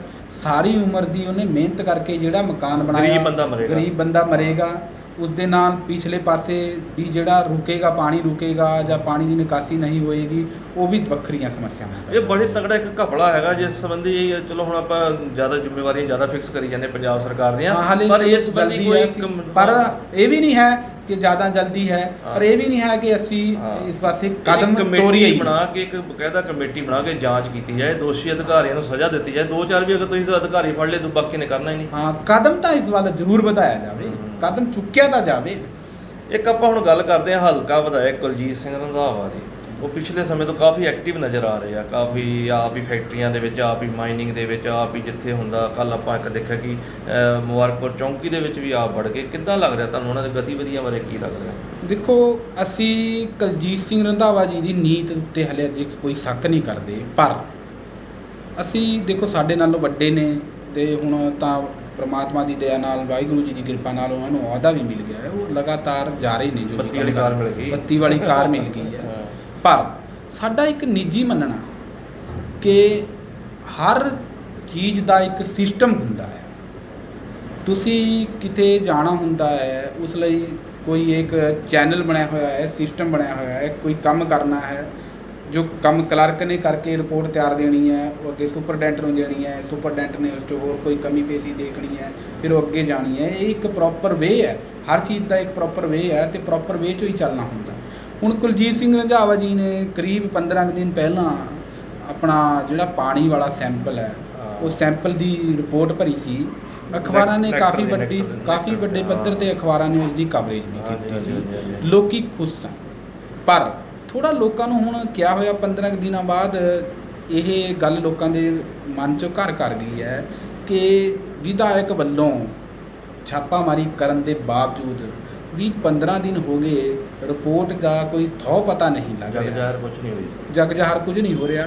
ਹੋ ਸਕਦਾ ਉਹ ਹਲੇ ਵਿਚਾਰਾਧੀਨ ਹੋਵੇ, ਪਰ ਉਸ ਬਾਰੇ ਤਾਂ ਵਿਧਾਇਕ ਸਾਹਿਬ ਹੀ ਜ਼ਿਆਦਾ ਕਲੀਅਰ ਕਰ ਸਕਦੇ ਮੇਰੇ ਨੇ। ਅਧਿਕਾਰੀ ਨਾਲ ਗੱਲ ਹੋਈ ਸੀ ਇਸ ਸੰਬੰਧੀ, ਜਿਹੜਾ ਪੋਲਿਊਸ਼ਨ ਬੋਰਡ ਦੇ ਅਧਿਕਾਰੀ ਸੀਗੇ, ਕਾਫੀ ਉੱਚ ਅਧਿਕਾਰੀ ਸੀ, ਉਹ ਕਹਿੰਦੇ ਹਜੇ ਤੱਕ ਰਿਪੋਰਟ ਹੀ ਨਹੀਂ ਆਈ। ਹਾਂ, ਤੇ ਜਿਹੜੇ ਇਹ ਇੱਕ ਵਿਧਾਇਕ ਦੇ ਕਹਿਣ ਦੇ ਹਜੇ ਤੱਕ ਰਿਪੋਰਟ ਨਹੀਂ ਆ, ਆਮ ਆਦਮੀ ਦੀ ਕੀ ਆਊਗੀ ਫਿਰ? ਹਾਂ, ਇਸ ਦਾ ਆਖਰ ਇਹ ਰਿਪੋਰਟ ਦਾ ਕੋਈ ਤਾਂ ਕੋਈ ਸਮਾਂ ਸੀਮਾ ਹੋਏਗੀ। ਜਦੋਂ ਮਨੁੱਖੀ ਸਰੀਰ ਦੇ ਟੈਸਟ ਵੀ ਮੈਂ ਦੇਖਿਆ, ਮੈਂ ਉਸ time ਮਨੁੱਖੀ ਮੌਕੇ ਸਰੀਰ ਤੇ ਦੇ ਹਾਂ। ਟੈਸਟ ਵੀ ਜ਼ਿਆਦਾ ਤੋਂ ਜ਼ਿਆਦਾ 1 ਦਿਨ ਤੋਂ 3 ਦਿਨਾਂ ਤੱਕ 24 ਘੰਟੇ 'ਚ ਹੋ ਜਾਂਦੇ ਨੇ। ਵੱਡੀਆਂ ਵੱਡੀਆਂ ਰਿਪੋਰਟਾਂ ਆ ਜਾਂਦੀਆਂ ਨੇ। ਇਹ ਕਿੱਡੀ ਕੁ ਵੱਡੀ ਗੱਲ ਹੋ ਗਈ। ਇਸ 'ਚੋਂ ਮੌਕੇ ਤੇ ਕੀ ਗੱਲ ਰੰਧਾਵਾ ਹੈ? ਸਾਹਿਬ ਨੇ ਐਲਾਨ ਕੀਤਾ ਸੀ 5 ਦਿਨ ਦੇ ਵਿੱਚ ਰਿਪੋਰਟ ਤਿਆਰ ਕਰਕੇ ਹਾਂ, ਪੇਸ਼ ਚਲੋ ਕਰੋ। ਹਾਂ ਠੀਕ ਹੈ। ਇਹ ਜਿਹੜੀ ਤੁਸੀਂ ਗੱਲ ਕਹੀ ਹੈ 5 ਦਿਨ 'ਚ, ਚਲੋ 5 ਦੀ ਥਾਂ ਆਪੇ 10 ਵੀ ਲੈ 10 ਵੀ ਹੋ ਲਈਏ, ਜਾਂਦੇ, ਬਹੁਤ 15 ਸਮਾਂ ਹੋ ਹੋ ਗਿਆ, ਗਏ। 15 ਦਿਨ ਤੋਂ ਉੱਪਰ ਹਜੇ ਹੋ ਤੱਕ ਕੋਈ ਗਿਆ। ਰਿਪੋਰਟ ਨਹੀਂ ਇਸ ਆਈ। ਮਾਮਲੇ 'ਚ ਇਹ ਨਾ ਹੋਵੇ ਕਿ ਕਿਤੇ ਇਹ ਮਾਮਲਾ ਸਿਰਫ ਅਖਬਾਰੀ ਸੁਰਖੀਆਂ ਨਾ ਬਣ ਕੇ ਰਹਿ ਜੇ, ਕਿਉਂਕਿ ਕਿਤੇ ਨਾ ਲੋਕਾਂ ਕਿਤੇ ਨੂੰ ਆਪਾਂ ਕਿਤੇ ਕਹਿ ਨਾ ਸਕਦੇ ਕਿਤੇ- ਕਿ ਲੋਕ ਦੱਬੀ ਜ਼ੁਬਾਨ 'ਚ ਕਹਿ ਰਹੇ ਆ ਕਿ ਕਿਤੇ ਨਾ ਕਿਤੇ ਕੋਈ ਸੈਟਿੰਗ ਨਾ ਹੋ ਜੇ। ਹਾਂ, ਇਹ ਵੀ ਹੋ ਸਕਦਾ ਹੈ ਜੀ, ਇਹ ਇਹ ਵੀ ਹੋ ਸਕਦਾ ਹੈ। ਹੋ ਸਕਦਾ ਹੈ। ਹਾਲਾਂਕਿ ਅਸੀਂ ਇਹ ਕਹਿੰਦੇ ਨਹੀਂ ਆ ਕਿ ਹਾਏ ਹੋ ਗਿਆ ਹੋਵੇ, ਪਰ ਦੇਖੋ ਲੋਕ ਮਨਾਂ 'ਚ ਤਾਂ ਵਾਵਰੋਲੇ ਉੱਠਦੇ ਰਹਿੰਦੇ ਨੇ, ਉੜਦੇ ਨੇ। ਤੇ ਉਹਨਾਂ ਵਾਵਰੋਲਿਆਂ ਨੂੰ ਰੋਕਣਾ ਬੜਾ opposition ਵੀ ਹੁੰਦੀ ਆ, ਕੁਛ ਰੌਲਾ ਪਾਉਣ ਆਪੋਜੀਸ਼ਨ ਸਾਰੇ ਵੀ ਹੁੰਦਾ, ਹੁੰਦੇ ਆ। ਇਹ ਵਾਵਰੋਲੇ ਉੱਠਦੇ ਰਹਿੰਦੇ ਨੇ। ਪਰ ਇਸ ਬਾਰੇ ਤਾਂ ਹੁਣ ਲਗਾਤਾਰ ਜੇ ਚਾਹੀਦਾ ਤਾਂ ਰੰਧਾਵਾ ਜੀ ਇਸ ਬਾਰੇ ਤੁਰੰਤ ਪਤਾ ਕਰਨ ਉਹ ਕਿ ਉਹ ਸਥਿਤੀ ਕਿੱਥੇ ਤੱਕ ਪਹੁੰਚੀ ਹੋਈ ਹੈ, ਕਦੋਂ ਤੱਕ ਇਸ ਦੀ ਸਮਾਂਬੱਧ ਜਾਂਚ ਹੋ ਜਾਏਗੀ, ਆਖਰ ਉੱਥੇ ਕੋਈ ਬਿਆਨ ਦੇਣ ਸੰਬੰਧੀ ਆਪਾਂ ਗੜਬੜ ਬਿਆਨ ਹੈ ਦੇਣਾ। ਜਾਂ ਨਹੀਂ ਹੈ। ਇੱਕ ਅਤਰੀ ਸਾਹਿਬ ਜੀ, ਇੱਕ ਛੋਟੀ ਜਿਹੀ ਹੋਰ ਸਮੱਸਿਆ ਦੇਖਣ 'ਚ ਫਿਰ ਦੇਖੀ ਆ ਕਿ ਆਮ ਆਦਮੀ ਪਾਰਟੀ ਜਿਹੜੀ ਹੈਗੀ ਉਹਦੇ ਜਿਹੜੇ ਵਰਕਰ ਆ ਉਹਨਾਂ ਦੇ ਵਿੱਚ ਕਿਤੇ ਨਾ ਕਿਤੇ ਥੋੜੀ ਜੀ ਬੇਚੈਨੀ ਜੀ ਦੇਖਣ ਨੂੰ ਮਿਲ ਰਹੀ ਆ ਕਿ ਜਿੱਦਾਂ ਆਪਾਂ ਦੇਖ ਸਕਦੇ ਵੱਡੀ ਗਿਣਤੀ ਦੇ ਵਿੱਚ ਜਿਹੜੇ ਲੋਕ ਆ ਦੂਜੀਆਂ ਪਾਰਟੀਆਂ, ਕਾਂਗਰਸ ਵਾਲੇ ਲਾ ਲਓ, ਦੂਜੇ ਆਮ ਆਦਮੀ ਪਾਰਟੀ ਜਾਣਾ ਚਾਹੁੰਦੇ। ਜਦ ਆਪਾਂ ਗੱਲ ਕਰਦੇ ਕੌਂਸਲਰਾਂ ਦੀ, ਹੈ ਨਾ, ਉਹਦੇ ਨਾਲ ਕਿਤੇ ਨਾ ਕਿਤੇ ਕੋਈ ਨਾਰਾਜ਼ਗੀ ਜੀ ਨਜ਼ਰ ਆ ਰਹੀ ਹੈ ਕਿ ਇਹਨਾਂ ਲੋਕਾਂ ਦੇ ਵਿੱਚ ਨਾਰਾਜ਼ਗੀ ਜੀ ਹੈਗੀ ਆ। ਹਾਂ, ਜਿਹੜੀ ਤੁਸੀਂ ਗੱਲ ਕਹੀ ਨਾ ਸੁਖਵਿੰਦਰ ਜੀ, ਅਸੀਂ ਕਿਸੇ ਅਖਬਾਰ ਦਾ ਨਾਂ ਨਹੀਂ ਲਵਾਂਗੇ। ਕੱਲ੍ਹ ਇੱਕ ਹਿੰਦੀ ਦੇ ਵੱਡੇ ਅਖਬਾਰ ਨੇ ਤਾਂ ਇਸ ਬਾਰੇ ਖਬਰ ਵੀ ਨਸ਼ਰ ਕੀਤੀ ਹੈ। ਉਸ ਖਬਰ 'ਚ ਉਸਨੇ ਇਹੀ ਜ਼ਿਕਰ ਕੀਤਾ ਵੀ ਪਾਰਟੀ ਦੇ ਪੁਰਾਣੇ ਵਰਕਰ ਜੋ ਨਾਰਾਜ਼ ਪਾਏ ਗਏ ਨੇ ਮੌਜੂਦਾ ਵਿਧਾਇਕ ਤੋਂ, ਉਹਨਾਂ ਨੇ ਕੋਈ ਉੱਥੇ ਮੀਟਿੰਗ ਕੀਤੀ ਹੈ। ਉਸ ਅਖਬਾਰ ਨੇ ਰਿਪੋਰਟ ਨਸ਼ਰ ਕੀਤੀ ਹੈ ਉਹ। ਹਾਲਾਂਕਿ ਉਸ 'ਚੋਂ ਇਹ ਗੱਲ ਵੀ ਸਾਹਮਣੇ ਆਈ ਹੈ ਕਿ ਜਦੋਂ ਇਹ ਗੱਲ ਵਾਇਰਲ ਹੋ ਗਈ, ਲੋਕਾਂ 'ਚੋਂ ਆ ਗਈ, ਜਨਤਕ ਹੋ ਗਈ, ਤਾਂ ਉਹਨਾਂ ਨੇ ਕਿਹਾ ਕਿ ਅਸੀਂ ਤਾਂ ਬਾਬਾ ਭੀਮ ਰਾਓ ਜੀ ਅੰਬੇਦਕਰ ਸਾਹਿਬ ਜੀ ਦਾ ਜਨਮ ਦਿਵਸ ਮਨਾਉਣ ਲਈ ਇਕੱਠੇ ਹੋਏ ਸੀ। ਪਰ ਖਬਰ ਦੇ ਅੰਦਰ ਜਿਹੜੀ ਗੱਲ ਸਾਹਮਣੇ ਹੈ, ਖਬਰ ਦੇ ਵੇਰਵੇ ਜਿਹੜੇ ਸਾਹਮਣੇ ਆਏ ਨੇ, ਉਹਨਾਂ 'ਚ ਇਹ ਗੱਲ ਵੀ ਲਿਖੀ ਗਈ ਹੈ ਕਿ ਕਿਤੇ ਨਾ ਕਿਤੇ ਪੁਰਾਣੇ ਵਰਕਰਾਂ ਤੇ ਨਵੇਂ ਵਰਕਰਾਂ 'ਚ ਬਹੁਤ ਫਰਕ ਹੈ। ਉਹਨਾਂ ਨੂੰ ਇਹ ਆਪਣੇ ਆਪ ਨੂੰ ਅਸੁਰੱਖਿਅਤ ਮਹਿਸੂਸ ਕਰ ਰਹੇ ਨੇ, ਇੱਕ ਧੜੇਬੰਦੀ ਬਣਦੀ ਜਾ ਰਹੀ ਹੈ। ਤੇ ਉਸ 'ਚ ਇਹ ਗੱਲ ਵੀ ਸਾਹਮਣੇ ਆਈ ਹੈ ਨਾ ਕਿ ਇੱਕ 5 ਮੈਂਬਰੀ ਕਮੇਟੀ ਬਣਾ ਕੇ ਇਸ ਮਾਮਲੇ 'ਚ ਕੋਈ ਨਾ ਕੋਈ ਹੱਲ ਕੀਤਾ ਜਾਵੇ। ਪਰ ਸਮੱਸਿਆ ਇਹ ਹੈ ਕਿ ਆਮ ਆਦਮੀ ਨੂੰ ਕੇਂਦਰ 'ਚੋਂ ਲੈ ਕੇ ਜਿਹੜੀ ਪਾਰਟੀ ਸੱਤਾ 'ਚ ਆਈ ਹੈ, ਉਸ 'ਚ 1 ਮਹੀਨੇ ਦੇ ਅੰਦਰ ਅੰਦਰ ਇਸ ਤਰ੍ਹਾਂ ਦੀ ਗੱਲ ਸਾਹਮਣੇ ਆਉਣਾ, ਉਸ ਬਾਰੇ ਆਉਣਾ, ਇਹ ਕਿਤੇ ਨਾ ਕਿਤੇ ਕੁਝ ਨਾ ਕੁਝ ਗੰਭੀਰ ਸੰਕੇਤ ਹੈ, ਜਿਸ ਬਾਰੇ ਸ਼ਾਇਦ ਰੰਧਾਵਾ ਸਾਹਿਬ ਨੂੰ ਮੌਕੇ 'ਤੇ ਧਿਆਨ ਦੇਣਾ ਪੈਣਾ ਚਾਹੀਦਾ ਹੈ। ਇੱਕ ਨਾ ਛੋਟੀ ਜਿਹੀ ਅਫਵਾਹ ਫੈਲੀ, ਅਫਵਾਹ ਹੀ ਕਹਾਂਗੇ ਫਿਲਹਾਲ, ਜਿੰਨਾ ਚਿਰ ਕੋਈ ਸਬੂਤ ਨਹੀਂ ਹੁੰਦਾ ਕਿਸੇ ਗੱਲ ਦਾ ਅਫਵਾਹ ਕਿਹਾ ਜਾ ਸਕਦਾ, ਕਿ ਜਿਹੜੇ ਨਗਰ ਕੌਂਸਲ ਜੀਰਕਪੁਰ, ਡੇਰਾਬੱਸੀ ਜਾਂ ਲਾਲੂ ਜਿੱਦਾਂ ਤੁਹਾਡੇ ਹੈਗੇ, ਉੱਤੇ ਕਾਂਗਰਸ ਦਾ ਕਬਜ਼ਾ ਹੈ। ਇਹਦੇ ਕੁਝ ਜਿਹੜੇ ਹੈਗੇ ਕਾਂਗਰਸੀ ਕਾਉਂਸਲਰ ਆ, ਉਹ ਆਮ ਆਦਮੀ ਪਾਰਟੀ ਦੇ ਜਿਹੜੇ ਹਲਕਾ ਵਿਧਾਇਕ ਕੁਲਜੀਤ ਸਿੰਘ ਰੰਧਾਵਾ ਦੇ ਟੱਚ 'ਚ ਹੈਗੇ ਆ। ਔਰ ਇਹ ਕਿਹਾ ਜਾ ਸਕਦਾ, ਅਫਵਾਹ ਫੈਲੀ ਹੋਈ ਕਿ ਜਲਦੀ ਕਾਉਂਸਲਰਾਂ ਜਿਹੜੀਆਂ ਹੈਗੀਆਂ ਭੰਗ ਹੋ ਕੇ ਆਮ ਆਦਮੀ ਦੇ ਝੋਲੇ 'ਚ ਪੈ ਜਾਣਗੀਆਂ। ਉਸ ਸੰਬੰਧੀ ਵੀ ਇੱਕ ਜਿਹੜੀ ਹੈਗੀ ਆ ਸੋਸ਼ਲ ਮੀਡੀਆ ਤੇ ਕੱਲ ਪਰਸੋਂ 3-4 ਦਿਨ ਤੋਂ ਕਾਫੀ ਅਫਵਾਹ ਫੈਲੀ ਕਿ ਇਹ ਬੰਦੇ, ਅਗਰ ਇਹਨਾਂ ਬੰਦਿਆਂ ਦੇ ਡਰ ਤੋਂ ਤੇ ਆਪਾਂ ਆਮ ਆਦਮੀ ਪਾਰਟੀ ਚੁਣੀ ਸੀ, ਹਨਾ, ਕਿ ਇਹ ਲੁੱਟ ਖਸੁੱਟ ਕਰ ਰਹੇ ਸੀ। ਬਾਅਦ 'ਚੋਂ ਗੱਲ ਕਹੀ, ਇਹ ਸਾਰੀਆਂ ਗੱਲਾਂ ਨੂੰ ਸਪਸ਼ਟ ਕਰ ਗਈ। ਹਾਥੀ ਜੀ ਪੈੜ 'ਚ ਸਭ ਦੀ ਪੈੜ ਹੈ।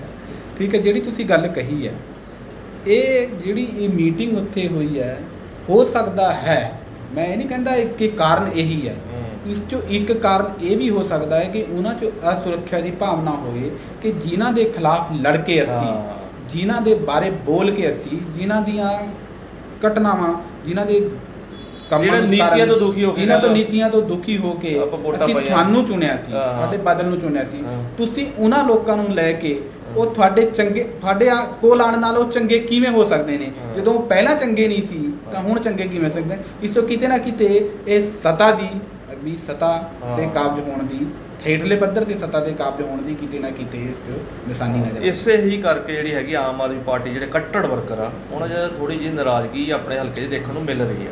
ਇਹ ਸੁਭਾਵਿਕ ਹੈ ਜੀ, ਇਹ ਗੱਲ ਹੋਏਗੀ। ਪਰ ਜੇ ਇਸ ਤਰ੍ਹਾਂ ਦੀ ਗੱਲ ਹੈ, ਸਮੂਲੀਅਤ ਵਾਲੀ ਗੱਲ ਹੈ, ਤਾਂ ਕਿਤੇ ਨਾ ਕਿਤੇ ਉਹਨਾਂ ਦਾ ਆਪਣਾ ਰੋਸ ਵੀ ਜਾਇਜ਼ ਹੈ। ਫਿਲਹਾਲ ਅਜੇ ਅਫਵਾਹ ਹੀ ਕਹਿ ਸਕਦੇ ਕਿ ਅਫਵਾਹ ਹੈ। ਹਾਂ, ਜੇ ਹੈ ਤਾਂ ਫਿਰ ਉਹਨਾਂ ਦਾ ਰੋਸ ਜਾਇਜ਼ ਕਿਤੇ ਨਾ ਹੈ। ਕਿਤੇ ਜੇ ਅਫਵਾਹ ਹੈ ਤਾਂ ਰੰਧਾਵਾ ਸਾਹਿਬ ਲਈ ਜੇ ਕਿਤੇ ਨਾ ਕਿਤੇ ਗੱਲ ਚੱਲੀ ਹੈ ਤਾਂ ਰੰਧਾਵਾ ਸਾਹਿਬ ਨੂੰ ਸੋਚਣਾ ਵੀ ਚਾਹੀਦਾ ਕਿ ਜਿਹਨਾਂ ਤੋਂ ਦੁਖੀ ਹੋ ਕੇ ਤੁਹਾਨੂੰ ਲੋਕਾਂ ਨੇ ਆਮ ਆਦਮੀ ਪਾਰਟੀ ਚੁਣੀ, ਤੇ ਜੇ ਉਹੀ ਖਾਸ ਬੰਦੇ ਫਿਰ ਆਮ ਚ ਆ ਗਏ ਤੇ ਉਹ ਕੀ ਰਹਿ ਗਿਆ ਫਿਰ ਪਿੱਛੇ, ਹੈ ਨਾ।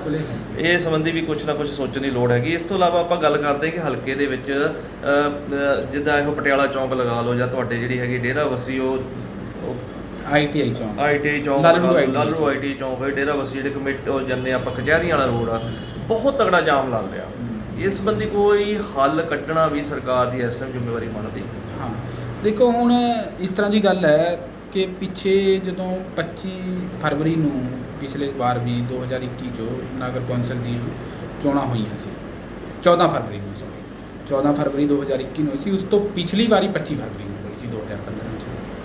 ਅਤੇ ਤੁਸੀਂ ਜਾਣਦੇ ਹੋ ਕਿ ਹਰ ਜਿਹੜੀ ਕੌਂਸਲ ਦੀ ਮੀਟਿੰਗ 'ਚ ਵਿਧਾਇਕ ਜਾ ਸਕਦਾ ਹੈ, ਠੀਕ ਹੈ। ਇਸ ਤੋਂ ਕਿਆ ਸਮੱਸਿਆ ਸੀ, ਜਦੋਂ ਪਿਛਲੀ ਵਾਰ ਸੀ ਉਸ ਸਮੇਂ ਕੌਂਸਲ ਅਕਾਲੀਆਂ ਦੀ ਸੀ, ਇਸ ਤੋਂ ਪਹਿਲੀ ਦਫਾ ਜਦੋਂ ਬਣੀਆਂ ਸੀ, ਅਤੇ ਵਿਧਾਇਕ ਸਾਹਿਬ ਉਸ 'ਚ ਸ਼ਾਮਲ ਹੁੰਦੇ ਸੀ। ਲਗਾਤਾਰ ਉਸੇ ਦੌਰਾਨ ਜ਼ੀਰਕਪੁਰ ਨੇ ਵੀ ਕਾਫੀ ਤਰੱਕੀ ਕੀਤੀ ਹੈ।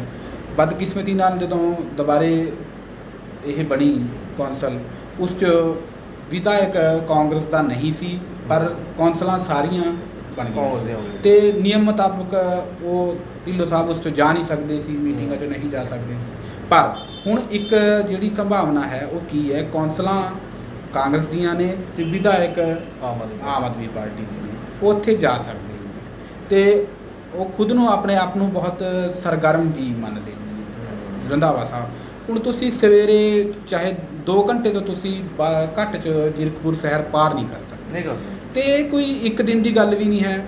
ਪਹਿਲਾਂ ਤੁਹਾਨੂੰ ਪ੍ਰੋਸੈਸ ਸ਼ੁਰੂ ਕਰਨੀ ਚਾਹੀਦੀ ਹੈ। ਇਹ ਲੋਕਾਂ ਦੀ ਬਹੁਤ ਭਖਦੀ ਸਮੱਸਿਆ ਹੈ ਜਾਮ ਵਾਲੀ ਸਮੱਸਿਆ। ਵੀ ਇਹ ਵੀ ਇੱਕ ਵੀ ਨਹੀਂ ਹੈ ਕਿ ਹਾਂ ਵੀ ਤੁਸੀਂ ਇੱਥੋਂ ਗੱਲ ਕਹਿਤੀ ਇਹ ਪਾਸ ਹੋ ਜਾਏਗੀ, ਕਿਉਂਕਿ ਇਹ ਨੈਸ਼ਨਲ ਹਾਈਵੇ ਨਾਲ ਜੁੜੀਆਂ ਹੋਈਆਂ ਸਮੱਸਿਆਵਾਂ ਨੇ। ਉੱਥੋਂ ਵੀ ਮਨਜ਼ੂਰੀਆਂ ਕੁਝ ਲੈਣੀਆਂ ਪੈਣਗੀਆਂ ਬਣਾਉਣ ਲਈ, ਅਤੇ ਨਾਲ ਸਟੇਟ ਦੇ ਵੀ ਕੁਝ ਜਿਹੜੇ ਹਾਈਵੇ ਨੇ ਉਹ ਜੁੜੇ ਹੋਏ ਨੇ, ਉਹਨਾਂ ਨਾਲ ਵੀ ਕੋਈ ਨਾ ਕੋਈ ਇਹ ਸਾਰਾ ਕੁਝ ਤਾਲਮੇਲ ਹੈ। ਜੇ ਇਸ ਗੱਲ ਨੂੰ ਅਸੀਂ ਅੱਜ ਤੋਂ ਸ਼ੁਰੂ ਕਰਾਂਗੇ ਜਦ ਵੀ ਇਸ 'ਚੋਂ ਲੰਮਾ ਸਮਾਂ ਲੱਗੇਗਾ, ਪਰ ਜੇ ਅਸੀਂ ਇਸ ਨੂੰ ਸ਼ੁਰੂ ਹੀ ਨਹੀਂ ਕਰਾਂਗੇ ਫਿਰ ਲੋਕਾਂ ਦੇ ਮਨ 'ਚੋਂ ਗੱਲ ਆਮ ਲੱਗਣ ਦਾ ਮੁੱਖ ਕਾਰਨ ਜਿਹੜਾ ਆਮ ਦੇਖਿਆ ਜਦੋਂ ਗੱਡੀ ਲੱਗ ਜਾਂਦੀ, ਜਿਹੜੀਆਂ ਹੈਗੀਆਂ ਦੁਕਾਨਾਂ ਰੋਡ ਦੇ ਉੱਪਰ, ਹਾਈਵੇ ਦੇ ਉੱਪਰ ਦੁਕਾਨਾਂ ਹੈਗੀਆਂ, ਉਹ ਨਜਾਇਜ਼ ਨਕਸ਼ੇ ਪਾਸ ਹੋਏ, ਨਾ ਕਿ ਪ੍ਰੋਪਰਲੀ ਪਾਰਕਿੰਗ ਆ, ਨਾ ਪ੍ਰੋਪਰਲੀ ਕੁਛ। ਲੋਕੀ ਗੱਡੀ ਖੜੀ ਕਰਕੇ ਦੁਕਾਨਾਂ ਚਲੇ ਜਾਂਦੇ ਆ। ਕੁਝ ਦੁਕਾਨਦਾਰਾਂ ਨੇ ਆਪਣਾ ਸਮਾਨ ਚੁੱਕ ਕੇ ਹਾਈਵੇ ਦੇ ਉੱਪਰ ਰੱਖਿਆ ਹੋਇਆ, ਉਹ ਵੀ ਜਾਮ ਦਾ ਇੱਕ ਬੜਾ ਤਗੜਾ ਕਾਰਨ ਹੈ। ਇਹ ਤੇ ਆਪਣੇ ਹੱਥ 'ਚ ਹੈਗੀ, ਇਹ ਤੇ ਕਰ ਸਕਦੇ ਆ। ਹਾਂ, ਇੱਧਰ ਵੀ ਇਹਨਾਂ ਨੂੰ ਧਿਆਨ ਦੇਣਾ ਚਾਹੀਦਾ। ਇਹ ਤੇ ਇਹਨਾਂ ਦੇ ਇੱਕ ਸਭ ਤੋਂ ਵੱਡਾ ਪ੍ਰੋਜੈਕਟ ਹੀ ਆਪਾਂ ਕਹਿੰਦੇ ਕਿ ਕੋਹੀ ਨੂੰ ਢਾਬੇ ਤੋਂ ਲੈ ਕੇ ਥਾਣੇ ਤੱਕ ਜਾਣਾ, ਇੱਕ ਬੜਾ ਤਗੜਾ ਪ੍ਰੋਜੈਕਟ ਆ। ਇਹ 'ਚ ਕਈ ਵਾਰੀ ਆਪਾਂ ਅਫਸਰ ਫਸੇ ਦੇਖੇ ਜਾਮ ਦੇ ਵਿੱਚ, ਅਫਸਰ ਪੈਦਲ ਜਾਂਦੇ ਆ। ਇਹ ਵੀ ਸਾਰਾ ਉਹੀ ਕਾਰਨ ਹੈ ਕਿ ਲੋਕੀ ਕਿਨਾਰੇ, ਛੋਟੀ ਸੜਕ ਹੈਗੀ, ਲੋਕੀ ਕਿਨਾਰੇ ਆਪਣੀਆਂ ਗੱਡੀਆਂ ਖੜੀਆਂ ਕਰਕੇ ਦੁਕਾਨਾਂ ਚਲੇ ਜਾਂਦੇ ਆ, ਮੇਨ ਸੜਕ ਜਿਹੜੀ ਜਾਮ ਹੋ ਜਾਂਦੀ ਆ। ਇਹ ਇਸ ਸਮੱਸਿਆ ਲਈ ਤਾਂ ਕੋਈ ਬਹੁਤਾ ਕੁਝ ਕਰਨ ਦੀ ਲੋੜ ਨਹੀਂ। ਇਹਨਾਂ ਦੀ ਇੱਛਾ ਸ਼ਕਤੀ ਹੋਵੇ ਤਾਂ ਇਹ ਕਰ ਸਕਦੇ, ਕਰਨ ਦੀ ਨੀਅਤ ਹੋਵੇ। ਇਸ 'ਚ ਮਰੀਜ਼ ਵੀ ਫਸ ਜਾਂਦੇ ਨੇ, ਬਜ਼ੁਰਗ ਲੋਕ ਵੀ ਫਸ ਜਾਂਦੇ ਨੇ, ਅਤੇ ਬਹੁਤ ਸਾਰੇ ਲੋਕ ਜਿਨ੍ਹਾਂ ਨੂੰ ਕੋਈ ਜ਼ਰੂਰੀ ਕੰਮ ਪੇਪਰ ਦੇਣ ਜਾਣਾ ਹੈ ਜਾਂ ਕੁਝ ਹੋਰ ਜਾਣਾ ਹੈ, ਉਹਨਾਂ ਨੂੰ ਵੀ ਇਸ ਤਰ੍ਹਾਂ ਦੀ ਸਮੱਸਿਆ ਹੁੰਦੀ ਹੈ। ਇਹ ਸਮੱਸਿਆਵਾਂ ਤਾਂ ਇਹ ਸਥਾਨਕ ਪੱਧਰ 'ਤੇ ਹੱਲ ਕਰ ਸਕਦੇ ਨੇ। ਦੂਜੀ ਗੱਲ ਜਿਹੜੀ ਤੁਸੀਂ ਜਾਮ ਵਾਲੀ ਵੀ ਕਹੀ ਹੈ, ਉਸ ਬਾਰੇ ਵੀ ਰੰਧਾਵਾ ਸਾਹਿਬ ਨੂੰ ਪੂਰੀ ਇਮਾਨਦਾਰੀ ਨਾਲ ਕੰਮ ਕਰਨਾ ਚਾਹੀਦਾ ਹੈ। ਉਹ ਹੁਣ ਵਿਧਾਨ ਸਭਾ 'ਚੋਂ ਵੀ ਇਹ ਮਸਲਾ ਉਠਾ ਸਕਦੇ ਨੇ, ਅਤੇ ਕੌਂਸਲ 'ਚੋਂ ਵੀ ਉਹਨਾਂ ਨੂੰ ਪੂਰਾ ਹੱਕ ਹੈ, ਕਿਉਂਕਿ ਸਰਕਾਰ ਉਹਨਾਂ ਦੀ ਉੱਪਰ ਹੈ। ਉਹ ਇਹ ਨਾ ਸੋਚਣਾ ਕਿ ਇੱਕ ਸਰਕਾਰ ਕੌਂਸਲਰ ਕਾਂਗਰਸੀ ਨੇ, ਪਰ ਜੇ ਉਹ ਆਪਣੀ ਗੱਲ ਰੱਖਣਗੇ, ਉਹਨਾਂ ਦਾ ਮੀਡੀਆ ਵੀ ਇਸ ਮਾਮਲੇ 'ਚ ਪੂਰਾ ਸਾਥ ਦੇਵੇਗਾ, ਬਸ਼ਰਤੇ ਉਹ ਗੱਲ ਇਮਾਨਦਾਰੀ ਨਾਲ ਰੱਖਣ ਅਤੇ ਆਪਣੀ ਦ੍ਰਿੜ ਇੱਛਾ ਸ਼ਕਤੀ ਪ੍ਰਗਟ ਕਰਨ ਕਿ ਮੈਂ ਇਸ ਸਮੱਸਿਆ ਨੂੰ ਹੱਲ ਆਪਣੀ ਇਮਾਨਦਾਰੀ ਨਾਲ ਕਰਨ, ਆਪਣੀ ਸਾਫ਼ ਨੀਅਤ ਨਾਲ ਕੰਮ ਕਰਨ। ਕੰਮ ਦੇ ਇੱਕਦਮ ਹੁਣ ਚੱਲਦੀ ਹੈ, ਇਸ ਟਾਈਮ ਕਿਹਾ ਜਾਂਦਾ ਚੱਲਦੀ ਹੈ, ਔਰ ਕੰਮ ਹੋ ਵੀ ਰਿਹਾ। ਐਸੀ ਗੱਲ ਨਹੀਂ ਹੈਗੀ। ਇਹ ਤਾਂ ਬਹੁਤ ਛੋਟੇ ਲੈਵਲ ਦੇ ਜਿਹੜੇ ਆਪਾਂ ਕਹਿੰਦੇ ਅੰਦਰ ਵਾਲੇ ਜਿਹੜੇ ਜਾਮ ਉਹ ਬਹੁਤ ਛੋਟੇ ਲੈਵਲ ਦੀ ਗੱਲ ਹੈ, ਤੇ ਹੋ ਸਕਦਾ ਕਲੀਅਰ। ਔਰ ਬੜਾ ਤਗੜਾ ਇਸ ਟਾਈਮ ਬਰਨਿੰਗ ਇਸ਼ੂ ਹੈ, ਜਿਹੜਾ ਬੜਾ ਤਗੜਾ ਬਰਨਿੰਗ ਇਸ਼ੂ ਹੈ। ਇਸ ਤੋਂ ਇਲਾਵਾ ਆਪਾਂ ਜੇ ਗੱਲ ਕਰਦੇ ਹਾਂ ਕਿ ਰੰਧਾਵਾ ਸਾਹਿਬ ਦੀ ਜਿਹੜੀ ਡੇਲੀ ਰੂਟੀਨ ਵਰਕ ਜਿਹੜਾ ਹੈਗਾ, ਉਹ 'ਤੇ ਤੁਸੀਂ ਕੋਈ ਟਿੱਪਣੀ ਕਰਨਾ ਚਾਹੁੰਦੇ ਹੋ? ਡੇਲੀ ਰੂਟੀਨ ਤਾਂ ਇਸ ਤਰ੍ਹਾਂ ਹੈ, ਦੇਖੋ ਜੀ, ਹੁਣ ਰੰਧਾਵਾ ਸਾਹਿਬ ਲੋਕਾਂ ਨਾਲ ਮਿਲ ਰਹੇ ਨੇ, ਵਿਚਰ ਰਹੇ ਨੇ, ਪਰ ਮੇਰਾ ਜਿਹੜਾ ਕੁਝ ਲੋਕਾਂ ਨਾਲ ਜਿਹੜੀ ਆਪਣੀ ਸੀਨੀਅਰ ਸਾਥੀਆਂ ਨਾਲ ਗੱਲ ਹੁੰਦੀ ਹੈ, ਪ੍ਰਸ਼ਾਸਨਿਕ ਜਿਹੜੇ ਕੰਮ ਨੇ, ਉਹਨਾਂ 'ਚ ਕੁਝ ਲੋਕਾਂ ਦਾ ਮੰਨਣਾ ਹੈ ਕਿ ਰੰਧਾਵਾ ਸਾਹਿਬ ਨੂੰ ਪ੍ਰਸ਼ਾਸਨਿਕ ਕੰਮਾਂ 'ਚ ਸਿੱਧੀ ਦਖਲ ਅੰਦਾਜ਼ੀ ਤੋਂ ਹਾਲ ਦੀ ਘੜੀ ਗੁਰੇਜ਼ ਕਰਨਾ ਚਾਹੀਦਾ ਹੈ। ਇਹ ਜੇ ਉਹ ਕੰਮ ਸਿਸਟਮ ਦੇ ਰਾਹੀਂ ਕਰਾਉਣ ਤਾਂ ਹੋ ਸਕਦਾ ਹੈ ਉਹ ਸਮੱਸਿਆਵਾਂ ਆਸਾਨੀ ਨਾਲ ਹੱਲ ਹੋ ਜਾਣ ਤੇ ਕੋਈ ਉਹਨਾਂ ਤੇ ਵੀ ਸਿੱਧੀ ਦਖਲਅੰਦਾਜ਼ੀ ਦਾ ਦੋਸ਼ ਨਾ ਲੱਗੇ। ਇਹ ਕੁਝ ਲੋਕ ਇਸ ਤਰ੍ਹਾਂ ਦੀਆਂ ਗੱਲਾਂ ਸਾਡੇ ਕੋਲ ਜਿਹੜੀਆਂ ਸੁਣਨ ਨੂੰ ਆਉਂਦੀਆਂ ਹਨ, ਇਹੀ ਹੈ। ਬਾਕੀ ਉਹਨਾਂ ਦੀ ਅਸੀਂ ਸਰਗਰਮੀ ਦੀ ਤਾਰੀਫ ਕਰਦੇ ਹਾਂ ਕਿ ਜਦੋਂ ਕਿਤੇ ਕਣਕ ਨੂੰ ਅੱਗ ਲੱਗਦੀ ਹੈ ਉਹ ਤੁਰੰਤ ਘੰਟੇ 2 ਘੰਟੇ 'ਚ ਉੱਥੇ ਪਹੁੰਚ ਜਾਂਦੇ ਨੇ ਤੇ ਅਫਸਰਾਂ ਨੂੰ ਹੁਕਮ ਕਰਦੇ ਨੇ, ਇਹ ਠੀਕ ਹੈ। ਪਰ ਕਈ ਵਾਰ ਇਸ ਤਰ੍ਹਾਂ ਦੀਆਂ ਗੱਲਾਂ ਵੀ ਆਉਂਦੀਆਂ ਨੇ ਕਿ ਜੋ ਕੰਮ ਕਿਸੇ ਅਫਸਰ ਦੇ ਰਾਹੀਂ ਹੋਣਾ ਚਾਹੀਦਾ ਸੀ ਉਹ ਉਸ ਲਈ ਵੀ ਉਹਨਾਂ ਦੇ ਛੋਟੇ ਵਰਕਰ ਜਾਂ ਉਹ ਖੁਦ ਵੀ ਉੱਥੇ ਪਹੁੰਚ ਜਾਂਦੇ ਨੇ। ਇਹ ਇੱਕ ਵੱਖਰੀ ਤਰ੍ਹਾਂ ਦੀ ਸਮੱਸਿਆ ਹੈ। ਹਾਲਾਂਕਿ ਸਾਡੇ ਨਾਲੋਂ ਵੱਡੇ ਨੇ, ਸਾਡੇ ਨਾਲੋਂ ਵੱਧ ਤਜਰਬੇ ਕਰ ਰਹੇ, ਉਹਨਾਂ ਕੋਲ ਤਾਕਤ ਵੀ ਥੋੜੀ ਬਹੁਤ ਗਰੇਜ ਜ਼ਿਆਦਾ ਕਰਨੀ ਚਾਹੀਦੀ ਹੈ, ਆਪਾਂ ਕਹਿ ਸਕਦੇ ਹਾਂ। ਇਸ ਤਰ੍ਹਾਂ ਤੋਂ ਕੰਮਾਂ ਤੋਂ ਥੋੜੀ ਜੀ ਜਿੱਥੇ ਪ੍ਰਸ਼ਾਸਨ ਦਾ ਕੰਮ ਜਿੱਥੇ ਪ੍ਰਸ਼ਾਸਨ ਦਾ ਕੰਮ ਹੈ ਤੇ ਪ੍ਰਸ਼ਾਸਨ ਨੂੰ ਅਧਿਕਾਰ ਦੇਣੇ ਚਾਹੀਦੇ ਨੇ। ਪ੍ਰਸ਼ਾਸਨ ਦੀ ਜਵਾਬਦੇਹੀ ਤੈਅ ਕਰਨੀ ਚਾਹੀਦੀ ਹੈ ਤੇ ਪ੍ਰਸ਼ਾਸਨ ਤੋਂ ਫੀਡਬੈਕ ਲੈਣੀ ਚਾਹੀਦੀ ਹੈ। ਵੈਸੇ ਅਫਸਰ ਤਾਂ ਤਕਰੀਬਨ ਠੀਕ ਹੈ, ਆਪਣੇ ਇਲਾਕੇ ਦੇ ਸਾਰੇ ਅਫਸਰ ਇਸ ਟਾਈਮ ਕੰਮ ਕਰਨ ਵਾਲੇ ਹੈਗੇ ਆ। ਇਹ ਸਨ ਸਾਡੇ ਨਾਲ ਚੰਦਰਪਾਲ ਜੀ, ਇਹਨਾਂ ਨੇ ਕਾਫੀ ਅੱਛੀਆਂ ਗੱਲਾਂ ਕੀਤੀਆਂ। ਤੁਸੀਂ ਆਪਣਾ ਕੋਈ ਸੁਝਾਅ ਦੇਣਾ ਚਾਹੁੰਦੇ ਹੋ, ਕੋਈ ਖਬਰ ਪ੍ਰਕਾਸ਼ਿਤ ਕਰਨਾ ਆਉਣਾ ਚਾਹੁੰਦੇ ਹੋ, ਕੋਈ ਵੀ ਸਾਡੇ ਬਾਰੇ ਕੋਈ ਟਿੱਪਣੀ ਕਰਨੀ ਚਾਹੁੰਦੇ ਹੋ, ਸਾਡੇ ਨਾਲ ਜਿਹੜੇ ਹੇਠਾਂ ਨੰਬਰ ਦਿੱਤੇ ਗਏ ਇਹਨਾਂ 'ਤੇ ਤੁਸੀਂ ਸੰਪਰਕ ਕਰ ਸਕਦੇ ਹੋ। ਜ਼ੀਰਕਪੁਰ ਤੋਂ ਚੰਦਰਪਾਲ ਅਤਰੀ ਜੀ ਨਾਲ।